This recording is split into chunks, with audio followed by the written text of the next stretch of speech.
Good day. Today I'm going to be discussing the new tiebreaks used by Tshwane Chess. Before we get started, I just want to make it very clear that there is no such thing as a fair tiebreak.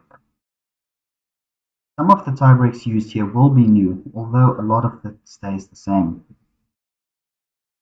Our first tiebreak is direct encounter. If all players that are tied have played against each other, the sum of points from these encounters are used. The player with the highest score is ranked first, etc. The example I'm going to be using throughout this video is from the 2021 registration tournament A section. If we have a look at position 1 and 2, we can see that Keith and Johannes both played against each other in the fourth round, meaning that Keith scored a tiebreak score 1 of 1, as he beat Johannes Mabusela. For position 3 and 4, this is not relevant, and for position 5 to 8, although some of these players did play against each other, it's not relevant because all players did not play against each other. Therefore, we move on to the next tiebreak. The next tiebreak is number of wins. Now, this will include forfeits, and this is the new part. In the past, we have not used forfeits to calculate the number of wins, which does seem a bit unfair because if your opponent does not show up, you would not score a tiebreak point for that. Now, I think this one is pretty self-explanatory. It's all the games that the result ended in 1-0 or 0-1.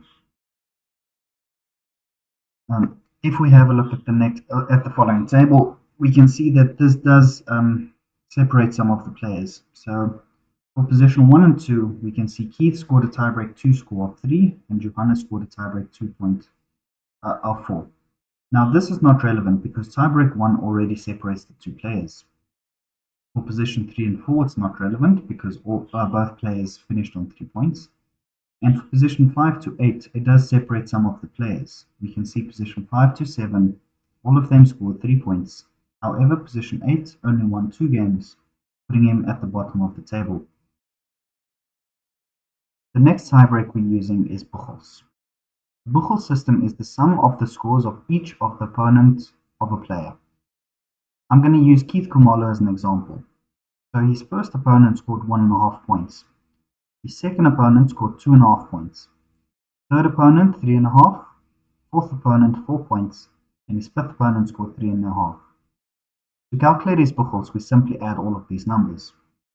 Therefore, his Buchholz will be 15 points. In the following table, I've added his tiebreak 3 score.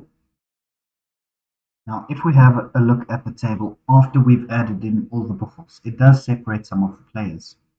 So for position 1 and 2, it's not relevant because tiebreak 1 already separated them. For position 3 and 4, it is relevant because we can see that Ashley Vermaak scored a Buchholz point of 15 and Vanele scored a Buchholz point of 14.5.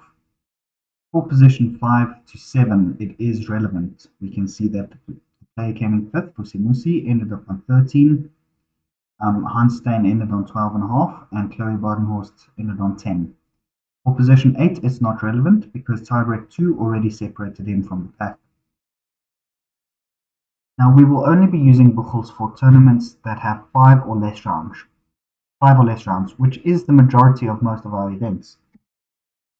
If our tournaments have 6 or more rounds, we will be using Buchholz Cut 1, which works basically the same as Buchholz, except you minus the lowest scoring opponent's score at the end. So again, I'll be using Keith as an example. We already know that Keith's Buchholz score is 15.